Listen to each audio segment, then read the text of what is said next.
성경 다들 피시고 천천히 찾으세요. 사무엘상 28장 15절에서 25절 말씀입니다. 사무엘상 28장 15절에서 25절까지의 말씀을 함께 교독하겠습니다. 사무엘이 사울에게 이르되 네가 어찌하여 나를 불러 올려서 나를 성가시게 하느냐 하니 사울이 대답하되 나는 심히 다급하나이다 하니이다. 블레셋 사람들은 나를 향하여 군대를 일으켰고 하나님은 나를 떠나서 다시는 선지자로도 꿈으로도 내게 대답하지 아니하시기로 내가 행할 일을 알아보려고 당신을 불러 올렸나이다 하더라. 사무엘이 이르되 여호와께서 너를 떠나 네 대적이 되셨거늘 네가 어찌하여 내게 묻느냐. 여호와께서 나를 통하여 말씀하신 대로 내게 행하사 나라를 내 손에서 떼어 내 이웃 다윗에게 주셨느니라. 네가 여호와의 목소리를 순종하지 아니하고 그의 진노를 아말렉에게 쏟지 아니하였으므로 여호와께서 오늘 이 일을 내게 행하셨고 여호와께서 이스라엘을 너와 함께 블레셋 사람들의 손에 넘기시리니 내일 너와 내 아들들이 나와 함께 있으리라. 여호와께서 또 이스라엘 군대를 블레셋 사람들의 손에 넘기시리라 하는지라. 사울이 갑자기 땅에 완전히 엎드러지니 이는 사무엘의 말로 말미암아 심히 두려워하며 또 그의 기력이 다하였으니 이는 그가 하루 밤낮을 음식을 먹지 못하였음이니라.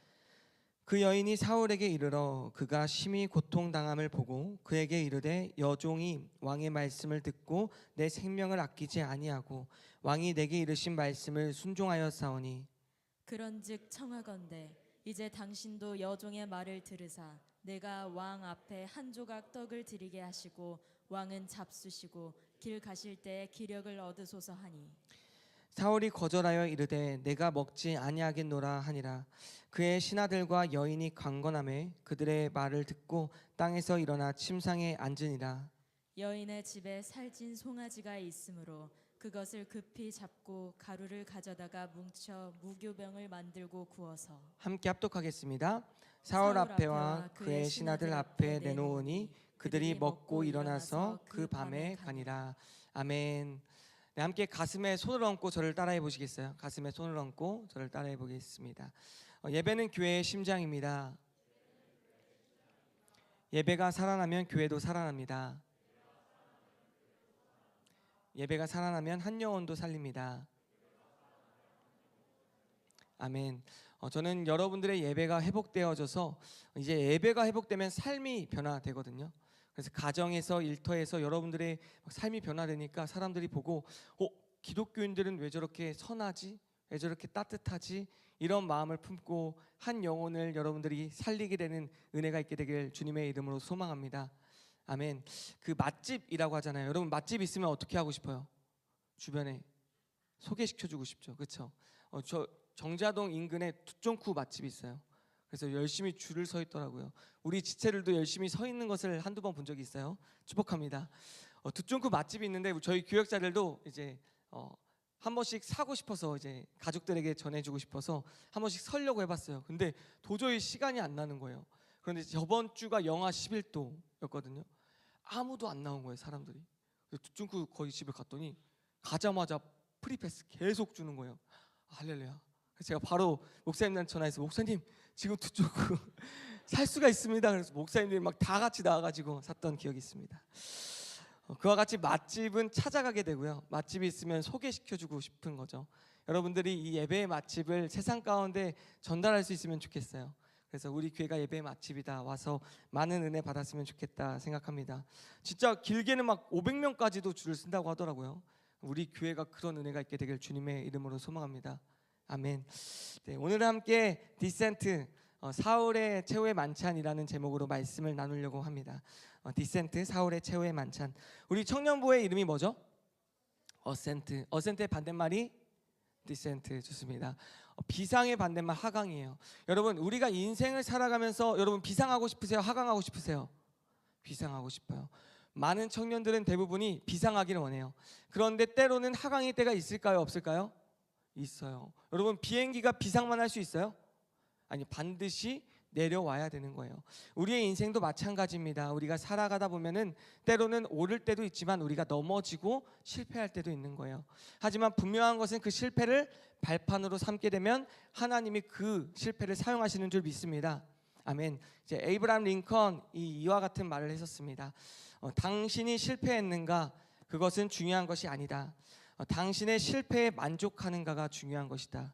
우리가 실패한 것은 중요하지 않다. 우리가 실패를 얼만큼 만족하고 그것을 디딤돌로 삼는가가 중요한 것이다 라고 이야기를 하는 것이죠. 어느 날 한 신문 기자가 링컨을 찾아와서 이야기를 합니다. 당신의 그 놀라운 성공과 이 존경받는 비결이 무엇입니까? 그 비결이 어디로부터 왔다고 생각합니까? 라고 물으니 링컨이 막 웃으면서 대답을 하는 거예요.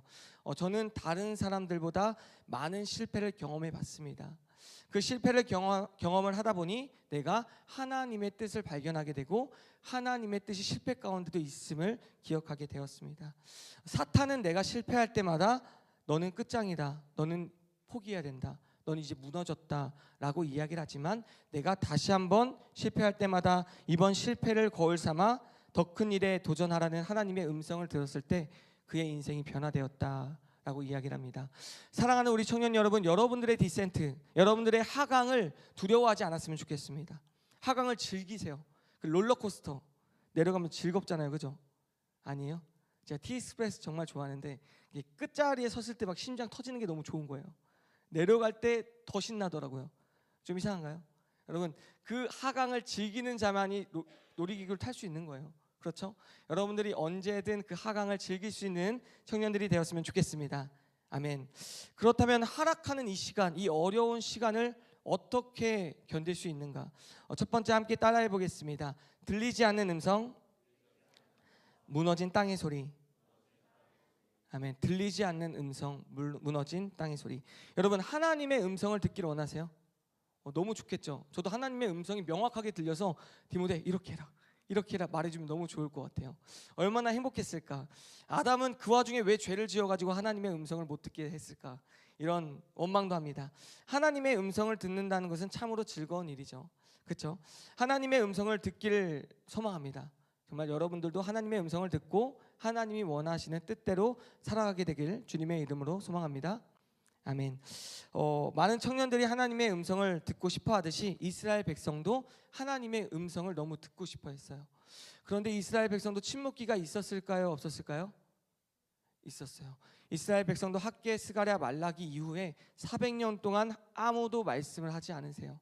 지금까지는 사사를 통해서, 선지자를 통해서, 예언자를 통해서 계속 말씀이 하나님으로부터 들어왔는데 더 이상 침묵하고 말씀이 없는 거예요. 이들도 두려웠을 거예요. 언제 말씀하시지? 우리가 이렇게 살아가는 게 맞을까? 두려움 가운데 빠지게 됩니다. 여러분, 한번 생각해 보세요. 내가 처음부터 태생적으로 안 들리는 게 좋을까요? 아니면 들리다가 안 들리는 게 좋을까요? 뭐가 좋을 것 같으세요?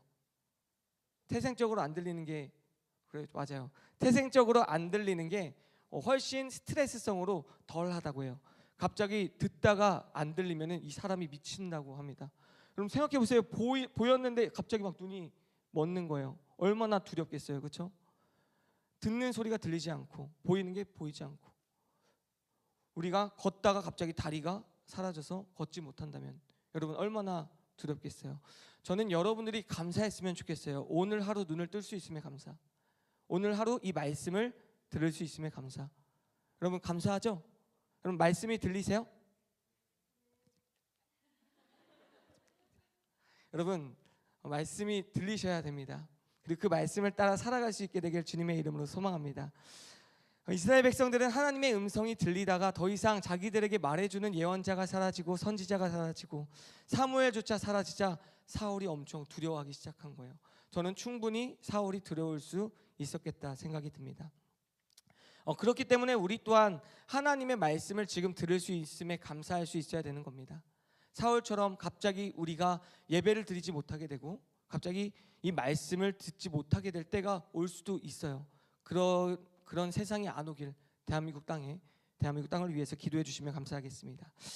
사울이 지금까지는 사무엘을 통해서 하나님의 음성을 들었는데 그 죽음 이후에 음성을 들을 수 없게 되자 두려움에 빠져서 누굴 찾아갔죠? 엔돌의 신접한 여인을 찾아갑니다. 무당에게 얘기를 하죠. 사무엘을 끌어올려달라. 이게 저번 주까지 말씀이에요. 그리고 오늘 말씀 신접한 여인이 이렇게 이야기를 합니다. 15절부터 17절까지의 말씀, 15절부터 17절까지의 말씀을 함께 읽겠습니다. 시작. 사무엘이 사울에게 이르되 네가 어찌하여 나를 불러올려서 나를 성가시게 하느냐 하니 사울이 대답하되 나는 심히 다급하니이다. 블레셋 사람들은 나를 향하여 군대를 일으켰고 하나님은 나를 떠나서 다시는 선지자로도 꿈으로도 내게 대답하지 아니하시기로 내가 행할 일을 알아서 보려고 당신을 불러올렸나이다 하더라. 사무엘이 이르시되 여호와께서 너를 떠나 내 대적이 되셨거늘 내가 어찌하여 내게 묻느냐. 여호와께서 나를 통하여 말씀하신 대로 내게 행하사 나를 네 손에 네 이웃 다윗에게 주셨느니라. 아멘. 사울에게 돌아온 사무엘의 답변은 여호와께서 너를 떠났다. 더 이상 너를 찾아오지 않을 거다. 그리고 나를 통해 말씀하신 것처럼 너의 나라를 내 손에서 떠나서 다윗에게 주셨다라고 이야기를 합니다. 엄청 절망적인 이야기죠. 지금까지는 사울은 성공한 인생이었어요. 왕이었고 이 세상으로부터 인정받는 위치에 있었던 사람이에요. 하지만 이제 더 이상 하나님의 영광이 함께하지 않고 사울의 나라가 결국 다윗에게 뺏겼다라는 이야기를 듣게 됩니다. 그렇다면 여기서 한 가지 질문을 하게 됩니다. 여러분, 신접한 여인은 하나님을 믿는 사람이에요, 아니에요? 아니에요. 무당이었어요. 그렇다면 신접한 여인에게 지금 입 접신된 사무엘은 진짜 사무엘인가? 여러분 고민을 해보셔야 됩니다. 사실 이 망자, 이 사자가 영혼이 우리의 영혼 가운데 접신되는 것은 기독교적인 세계관은 아닙니다. 그것은 이제 토테니즘, 이제 샤머니즘적인 내용이에요. 그렇기 때문에 이 기독교에서 일어날 수 있는 일은 아니에요. 그렇기 때문에 기독교인들이 보기에는 아마 사단의 영이 임한 것이 아닌가 생각을 합니다. 그런데 사단의 특징은 처음부터 끝까지 거짓말을 한다라는 거예요. 거짓말을 해서 하나님의 영광을 자기가 찬탈하려고 한다라는 것이죠. 여러분, 영광스러운 자리를 차지하려고 하는 모습이 우리의 인간적인 모습입니다. 사실 사울도 마찬가지였어요. 하나님께서 사울에게 기름을 부으셨고 왕의 자리를 허락하셨어요. 그리고 그 왕의 자리를 누구에게 주셨어요? 다윗에게 주시겠다고 기름을 부었는데 사울이 그게 질투가 났던 거예요. 영광스러운 자리는 내가 가져야 돼 라는 마음으로부터 시작된 사울의 마음은 사단의 마음과 동일한 마음이었다라는 것이죠. 이와 같은 초원술은 사실 사단의 장난질입니다. 사단이 계속해서 인간을 흔들리게 하고 유혹하게 하는 모습이다라는 것이죠. 그런데도 불구하고 하나님께서는 그 무당조차 사용하시는 분이시다. 무당을 통해서 하나님이 말씀하시고자 하는 것을 사울에게 전해주는 모습을 보게 됩니다. 여러분, 하나님은 다양하게 말씀하세요. 성경을 통해서도 말씀을 하시고요. 여러분, 찬양을 통해서도 말씀하십니다. 또한 여러분들이 기도하는 그 입술의 고백 가운데 말씀하실 때도 있고요. 혹은 여러분들의 부모님을 통해서, 혹은 이 말씀을 전하는 강단을 통해서 말씀하실 때도 있어요. 혹 여러분들이 믿지 않는 다른 누군가를 통해서도 하나님은 말씀하실 수 있습니다. 이와 같이 오늘은 무당을 통해서 하나님이 사울에게 명확하게 이야기를 하고 있습니다. 하나님이 너의 대적이 되셨다.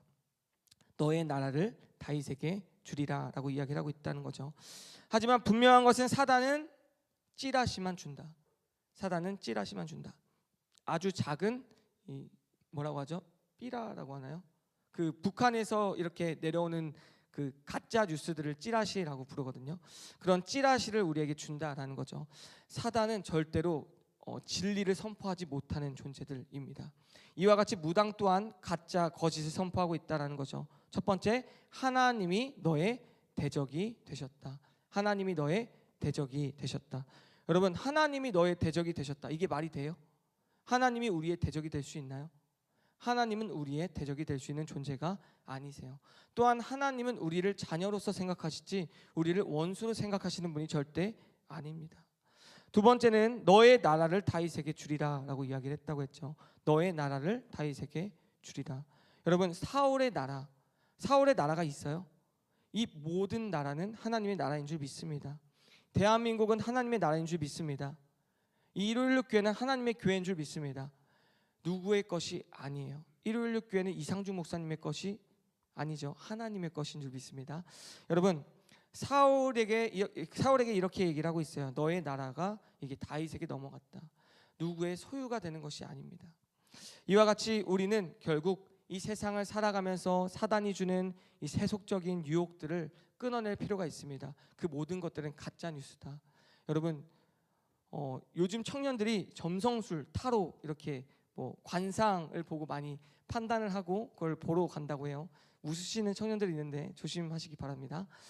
타로를 보고 이런 부분들이 사실은 우리가 하나님께서 나의 삶을 역사하고 계신다는 것을 부정하는 행동이 될 수 있어요.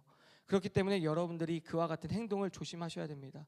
심지어 요즘 MZ들은 타로를 배운다고 하더라고요. 타로를 어떻게 하는지를 배워서 본인 스스로 타로를 봐본다고 하더라고요. 그게 맞는가?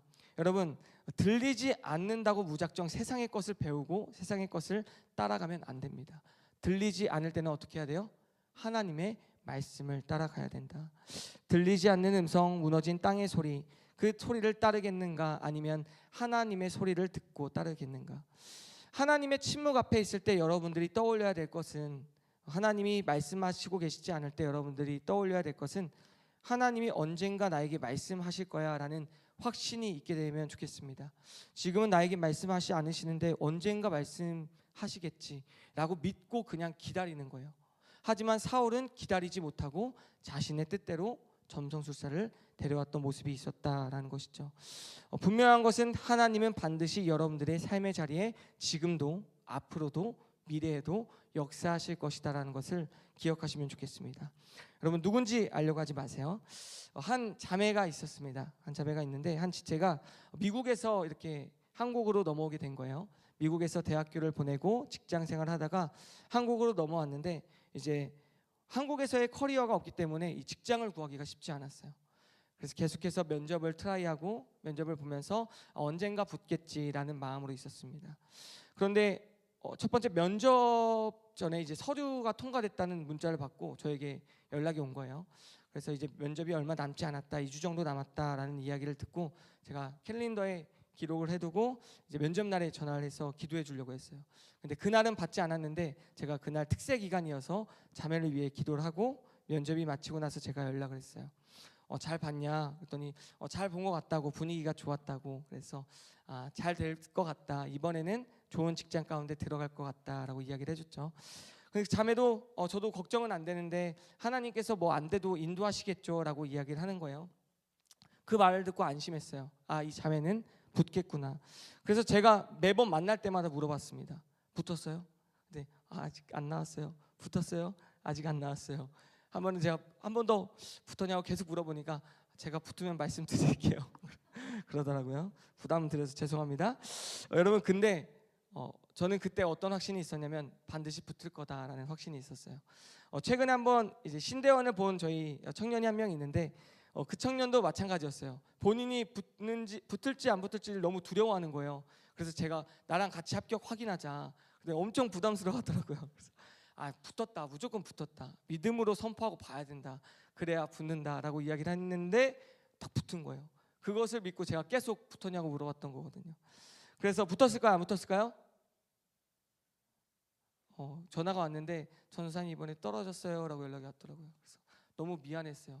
그런데 그때 제가 했던 말이 뭐였냐면 걱정하지 마라. 하나님은 반드시 역사할 것이고 동행하시고 기다리는 자에게 복을 주시는 분이다라는 얘기를 해줬거든요.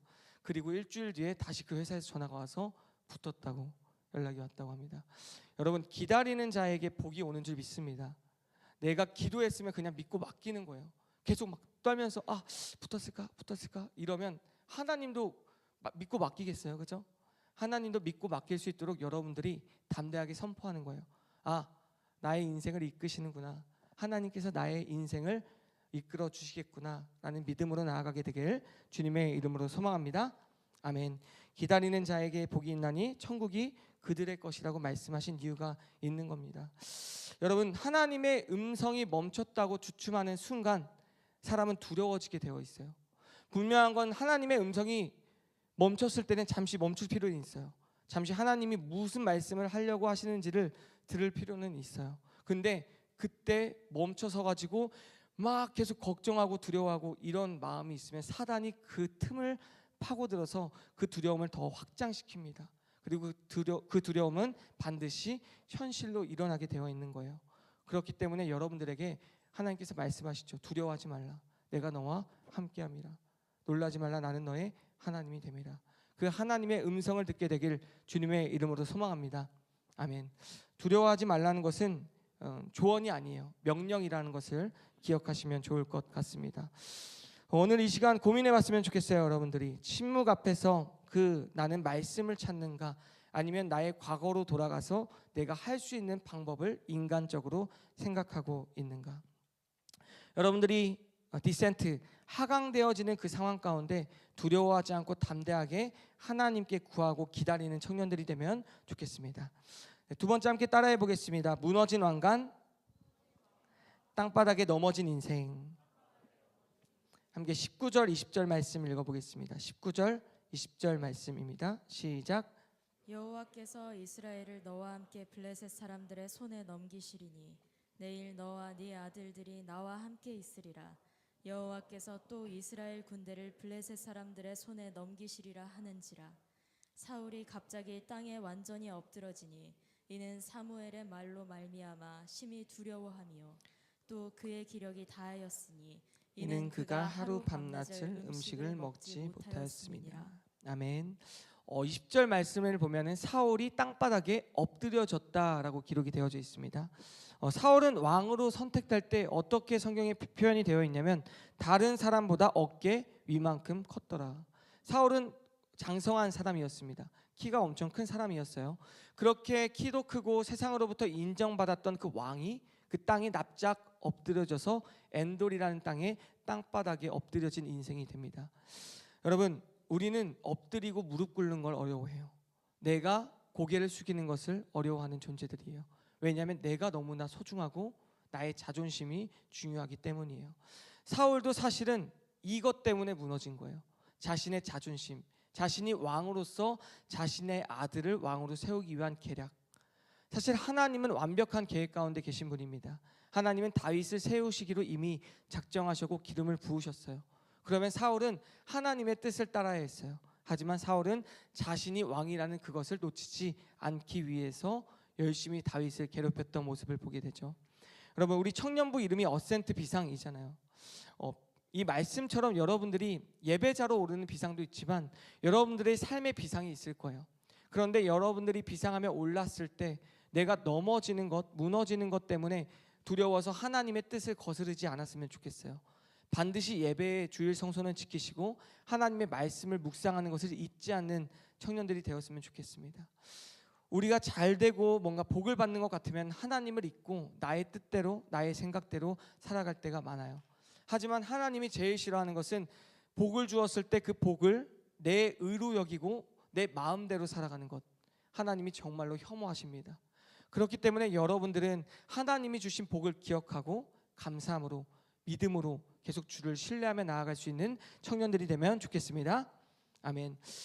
사울은 높은 곳을 놓치고 싶어 하지 않았다라는 것이죠. 그런데 이와 같이 예수님께서도 가버나움으로 가던 길에 제자들이 누가 높고 낮은가에 대해서 싸우는 말씀이 나옵니다. 마가복음 9장 35절의 말씀, 마가복음 9장 35절의 말씀 함께 읽겠습니다. 시작. 예수께서 앉으사 12 제자를 불러서 이르시되 누구든지 첫째가 되고자 하면 뭇사람의 끝이 되며 뭇사람을 섬기는 자가 되어야 하리라 하시고. 아멘. 첫째가 되고자 하면 아랫사람을 섬길 수 있어야 된다. 아랫사람을 섬길 수 있어야 된다. 여러분, 낮아지고자 하는 자를 높이시고 높아지고자 하는 자를 낮추시는 분이세요. 이게 천국의 방법이에요. 하나님의 나라는 이와 같은 거예요. 내가 높아지려고 하면 낮추세요. 그런데 내가 낮은 자리에서 섬기면 높이시는 분이 하나님이시다. 이 규칙을 꼭 기억하시면 좋겠습니다. 나는 지금 내가 스스로 높아지려고 하고 있는가? 나의 가정에서, 나의 일터에서 내가 대우를 받아야 되고 내가 존중받아야 되고, 그것보다 여러분들이 세상을 섬기고 나의 가족을 섬기고 낮아질 때 여러분들을 하나님이 천국에서는 높이시는 줄 믿습니다. 아멘. 예수님이 말씀하시죠. 인자가 온 것은 뭐예요? 섬기려 함이 아니요 도리어 섬기려 받고 자기 목숨을 많은 사람의 대속물로 주려 함이니라.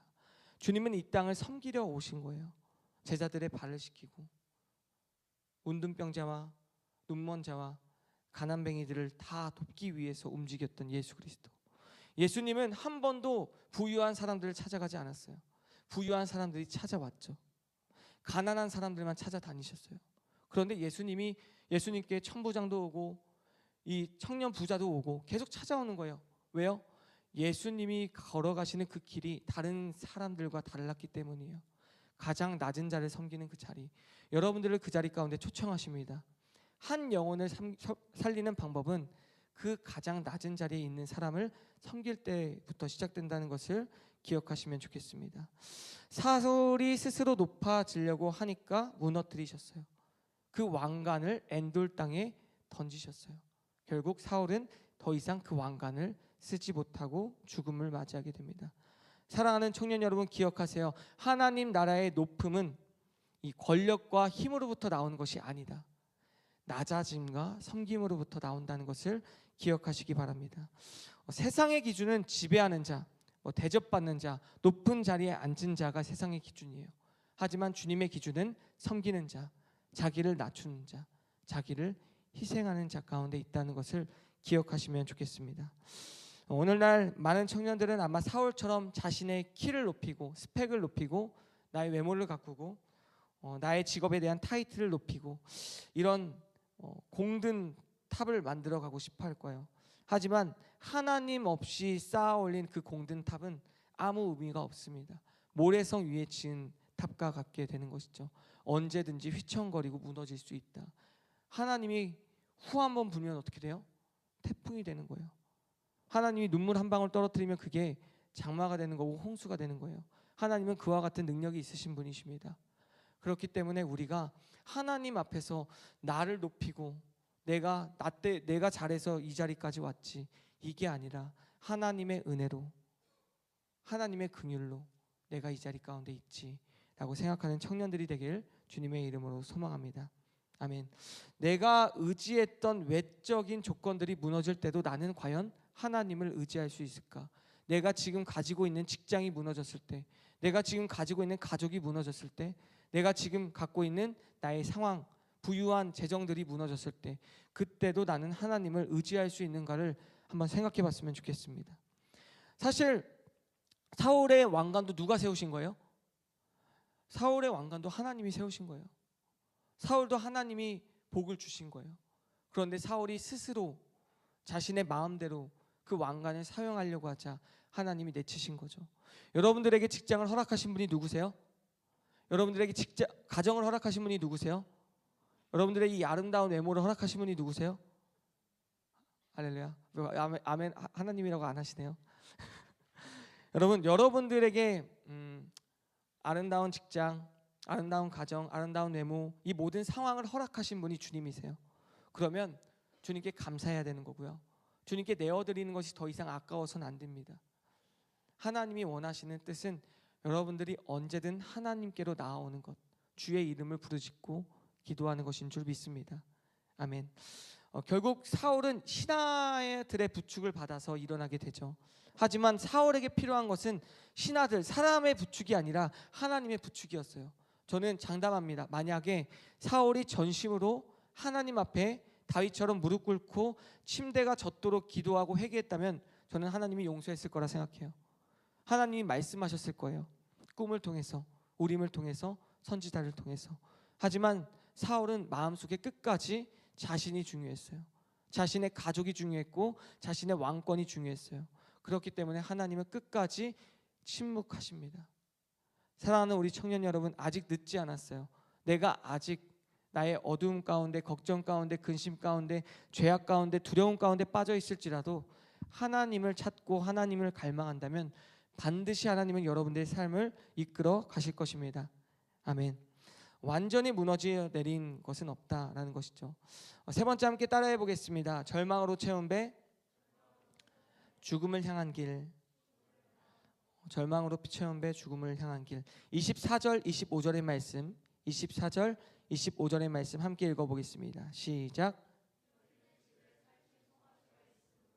그것을 급히 잡고 가루를 가져다가 뭉쳐 무교병을 만들고 구워서 사울 앞에와 그의 신하들 앞에 내놓으니 그들이 먹고 일어나서 그 밤에 가니라.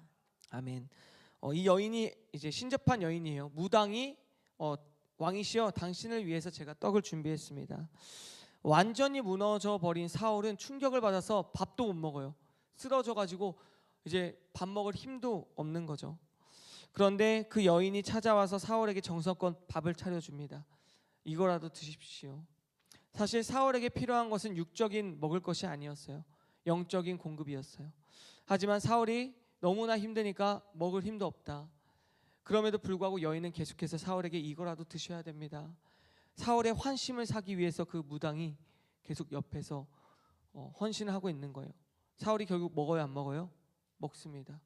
만약에 사울이 무당이 준 음식을 먹지 않고 쓰러져서 일어나지 못했다면 전쟁에 나가지 못할 거예요. 하지만 이 다음 말씀에서 사울이 전쟁에 나가서 죽음을 맞이하게 됩니다. 마지막 최후의 만찬 가운데 들어가게 된 거죠. 두 가지 식탁을 보게 돼요. 첫 번째는 사울의 최후의 만찬이고 두 번째는 예수님의 성만찬이에요. 예수님도 마지막 최후의 만찬이었죠. 두 가지 다른 것은 초청자가 누구인가? 사울의 마지막 만찬의 초청자는 율법을 어기는 무당, 신접한 여인이었죠. 예수님의 성만찬의 초청자는 누구예요? 구원자 예수 그리스도. 예수님께서 성만찬의 최후의 만찬에서 초대하셔서 제자들에게 떡을 떼고 포도주를 주시죠. 그것은 생명이 아니에요? 영원한 생명이었어요. 하지만 사울이 세상의 것을 의지하고 세상의 육식, 세상으로부터 온 먹을 것을 먹게 되자 그는 결국 죽음 가운데 빠지게 되는 인생이 됩니다. 사랑하는 우리 청년 여러분, 우리가 육적으로 먹는 거 너무 중요합니다. 하지만 하나님의 말씀을 아는 것, 하나님의 말씀을 듣는 것, 하나님의 말씀을 먹는 것이 더욱 중요하다. 사울의 영혼은 텅 비어 있는데 그 텅 빈 영혼 가운데 필요한 것이 무엇이었을까? 절대로 육적인 먹을 게 아니었어요. 우리도 마찬가지예요. 여러분이 힘들 때 뭘 찾아요? 해결책을 찾고 방법을 찾아요. 그리고 주변 사람들을 찾아가요. 힘들 때는 그럴 수밖에 없어요. 나에게 도움이 되는 가족을 찾든 친구를 찾든 뭔가 나를 위로해 줄 수 있는 사람을 찾아요. 그런데 여러분, 이 세상 가운데 여러분을 가장 위로할 수 있고 여러분들의 병든 곳을 고칠 수 있는 분은 누구예요? 하나님이세요. 리셀, 여러분들이 다시 물품을 샀다고 생각을 해보세요. 근데 그걸 고쳐야 되잖아요. 고치려면 어디를 가져가야 돼요? 그 물품을 산 사람한테 가져가야 되는 거잖아요. 그렇죠? 그런데 그 물품을 산 사람도 본인이 모르는 거예요. 본인이 만든 게 아니니까. 리셀은 그게 문제잖아요. 그거를 명확하게 만든 사람을 찾아가야 되는 거잖아요. 여러분들의 인생을 리셀하지 마세요. 왜 다른 사람을 찾아갑니까? 내 지인을 찾아가고, 여러분 몰라요. 여러분은 어떻게 알겠어요? 내 부모님, 물론 부모님 찾아가면 위로해주고 해줄 수 있겠죠. 부모님이 여러분을 고칠 수 있는 게 아니에요. 하나님을 찾아가야죠. 하나님을 찾아가야죠. 하나님은 여러분을 고치고 싶어서 계속 제발 날 찾아와라 날 찾아와라 하고 있는데 안 찾아오는 거예요. 삼성 서비스 센터에 아무도 텅 비어 있는 거예요. 고장나면 버리고 고장나면 버리고. 어느 순간 나의 마음이 고장나서 하나님을 찾지 못하는 청년들이 얼마나 많은지 몰라요. 힘들면 술을 찾고 마약을 찾고 음란한 곳을 찾아가고, 그때는 뭔가 내가 나은 것 같고 치유된 것 같은데 계속 골마 있는 거예요. 사랑하는 우리 청년 여러분, 여러분이 무엇을 찾고 있는가? 사울은 디센트 계속 하강하고 있는 시기였잖아요. 무너지고 있는 시기였잖아요. 하나님을 찾을 수 있는 기회가 정말 많았습니다.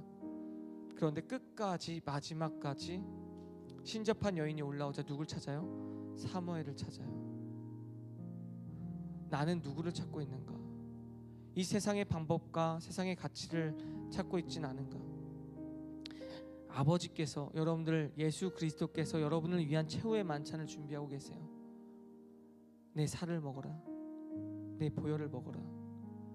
그 예수님의 살과 보혈에는 영생이 있는 줄 믿습니다. 주님의 말씀을 듣고 주님을 신뢰하는 거예요. 내가 너무나 힘들 때 내가 어디를 찾아가야 되지?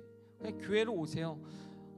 저희 교회는 기도의 집이라고 매번 열려 있거든요. 여러분들이 마음이 공허할 때, 허할 때 그냥 한번 교회를 찾아와 보세요. 제가 처음에 이제 156교회 왔을 때 사실 저는 온누리교회에서 평안하게 사역하고 싶다라고 생각하고 있었거든요. 온누리교회는 이제 교육의 공무원 같은 곳이에요. 그래서 거기 있으면 아주 안락하고 편안하게 사역을 할 수 있는데 거기 있어야겠다라는 마음이 있었어요. 근데 제가 이제 원지 목사님이 한 2번 정도 연락이 오셨었거든요. 156교회 와봐라. 정말 많은 부흥이 있고 회복이 있는 교회다. 근데 뭔가 불편한 거예요. 내가 가서 잘할 수 있을까? 또 이상준 목사님이 엄청 열심히 하신다는데 내가 따라갈 수 있을까? 이런 걱정이 있었어요. 그래서 2번 정도 거절을 하고 그래도 한번 예배는 드려봐야겠다 하고 왔는데 수요 예배도 없고 금요 예배도 없는 거예요. 그래서 와가지고 이제 저녁 한 4시 정도에 이제 기도의 집 딱 자리에 앉는데 눈물이 너무 나는 거예요. 하나님께서 뭔가 기도하라고 부르셨구나. 그리고 기도하고 있는데 이제 딱 그 기도의 집을 섬기시는 성도님이 항상 계시거든요. 성도님이 계시길래 여기 그 목회자들은 어디 있는지 여쭤봤죠. 그랬더니 위에 있다고. 그래서 그렇구나. 그러면 여기는 누가 지키고 있는 건지 물어봤더니 성도님들이 자발적으로 지키고 있다고 하더라고요. 귀하다. 기도의 집을 지키는 하나님의 딸들이 여기 있구나라는 생각이 들었고 감사하다라는 생각이 들었어요. 그리고 딱 올라가려고 하는데 무너진 다윗의 장막을 세우러 딱 보는데 나 여기 와야겠다라는 생각이 들어서 다시 결단하고 오게 되었어요. 주일 예배를 드리는데 너무 눈물이 나는 거예요. 이 교회를 세워간다는 것, 이 예배를 세워간다는 것이 얼마나 중요한가. 우리의 인생을 살리는 예배는 여러분들의 영혼을 살리게 됩니다. 그래서 여러분들이 작정했으면 좋겠어요. 주님, 제가 주님을 바라보겠습니다. 주님을 의지하겠습니다. 여러분들의 인생에 단 한 치의 오차도 없이 완벽하게 설계하시는 분이 누구세요? 하나님이세요. 여러분들의 실패조차도 이미 알고 계셨고 그럴 것 같았어. 괜찮아. 다시 일어나면 돼. 라고 손을 내밀어 주시는 분이 주님이세요. 그렇기 때문에 내가 지금 좀 뭔가 멀리 왔다. 내가 좀 느린 것 같다. 나의 또래에 비해서 왜 이렇게 멀리 온 것 같지? 라고 생각하시는 분들 괜찮아요. 지금부터 완벽하게 계획하고 계신 하나님을 신뢰했으면 좋겠고 하나님이 인도하실 것을 의지했으면 좋겠습니다. 제가 이전에 차세대 사역을 할 때 한 권사님이 계셨거든요. 그 권사님이 엄청 이렇게 막 항상 웃으시고 매번 강제상 닦으시고 막 엄청 헌신하시는 분이셨어요. 그래서 너무 항상 웃고 다니시고 기쁘게 다니시니까 왜 저렇게 기쁘실까 해가지고 제가 권사님 왜 그렇게 항상 웃고 행복하세요? 라고 물어보니까 사실 제가 지금 행복한 상황은 아니에요 이렇게 얘기를 하는 거예요. 그래서 무슨 일이 있으시냐 물어봤더니 남편이 암투병한 지 2년 정도 됐는데 이제 시한부 판정을 받아서 내가 웃을 수가 없다. 근데 교회만 오면 웃게 되더라 라고 얘기를 해서 막 열심히 웃으면서 사역을 하는 거예요. 그리고 한 번은 다리를 다쳐서 왔길래 턱이랑 다리를 다쳐서 왔길래 왜 그런지 물어봤더니 그 남편 이끌고 가다가 넘어진 거예요. 빙판길에 넘어져서 얼굴 깨지고 무릎 깨지고 왔는데 이렇게 얘기를 하는 거예요. 주님의 은혜예요. 만약에 제가 더 크게 다쳤으면 제 남편 누가 돌봤겠어요? 라고 말하는데 눈물이 너무 나는 거예요. 진짜 이게 은혜라고 말한다고? 지금 너무나 힘들 텐데 어떻게 이게 은혜가 될 수 있지? 그 순간 제가 할 말을 잃었어요. 나는 멀었구나. 하나님을 진정으로 만난 사람들은 이 힘든 시기 또한 감사와 은혜로 나타나는구나 라는 생각을 하게 됐습니다. 사랑하는 우리 청년 여러분, 힘든 시기 가운데 있는 분들 하나님이 놀랍도록 역사하실 것입니다. 가장 아름다운 길로, 선한 길로, 회복된 길로 오늘도 이 시간 찾아오셔서 여러분들의 아픈 부위 가운데 안수하시고 계세요. 사랑하는 내 아들아, 내 딸아, 너의 모든 아픔을 내가 공감하고 있고 너가 걸어가는 모든 길마다 내가 먼저 서 있을게. 그러니까 나를 믿고 한번 따라와 봐라 라고 말씀하십니다. 사울은 그러지 못했지만 여러분들은 조금이라도 하나님을 만나길 소망합니다. 우리 함께 나의 아버지 찬양하심으로 나아갔으면 좋겠습니다.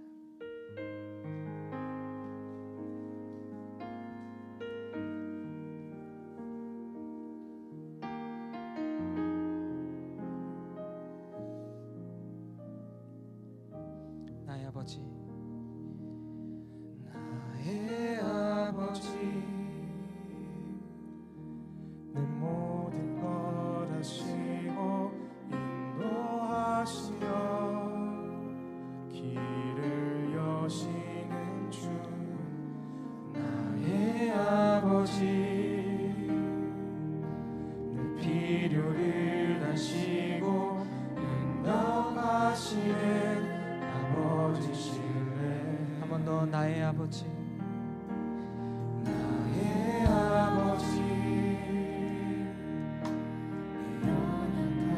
영원하시고 다가오시며 감사 안아주사 돌과 같은 맘 부드럽게 하셨네. 사랑하노라 말씀해 주셨네. 사랑합니다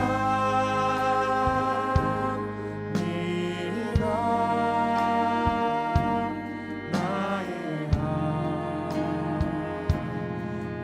하나님. 사랑합니다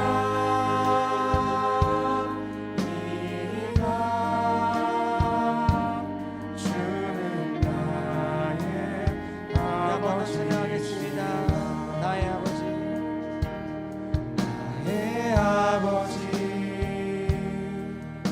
내 모든 것 아시고 인도하시며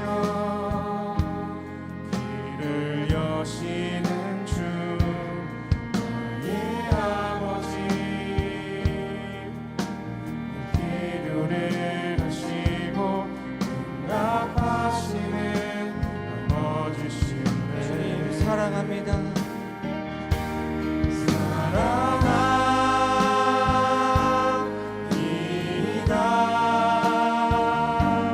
나의 하나님. 사랑합니다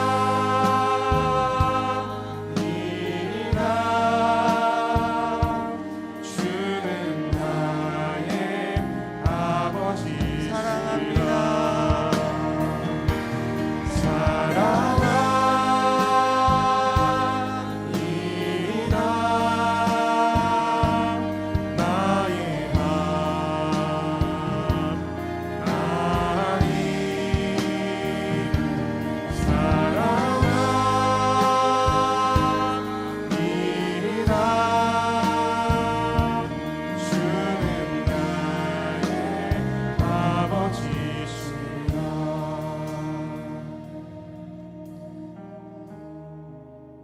우리를 가장 잘 아시는 분은 하나님이십니다. 우리의 영원한 아버지 되시며 우리와 항상 함께 하시고 동행하시는 그 주님이 지금도 우리의 모든 연약함을 아시고 우리가 걸어갈 발걸음을 아시고 우리의 마음의 가장 힘든 부분을 공감하고 계시는데 우리는 계속해서 다른 방법을 찾는 거예요.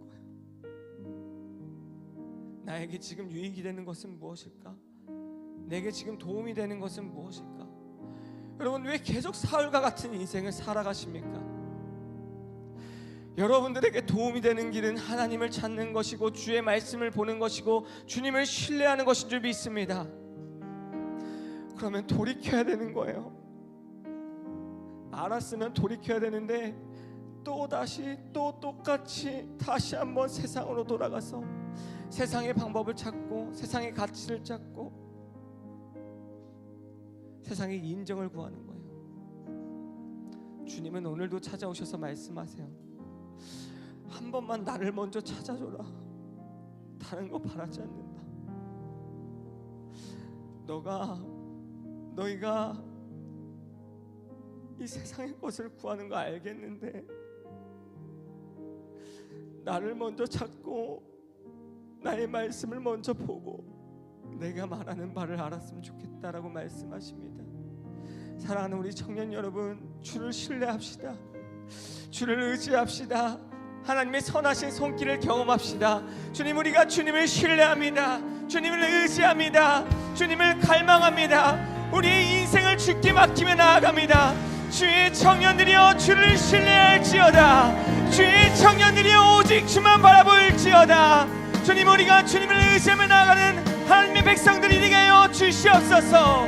주의 말씀을 바라보고 주의 찬양을 듣고 주를 기도하며 나아갈 때마다 하나님 이 시간 주의 청년들에게 역사하여 주시옵소서. 함께 함께 주의 한번 부르심으로 주를 의지하겠다고 결단합니다.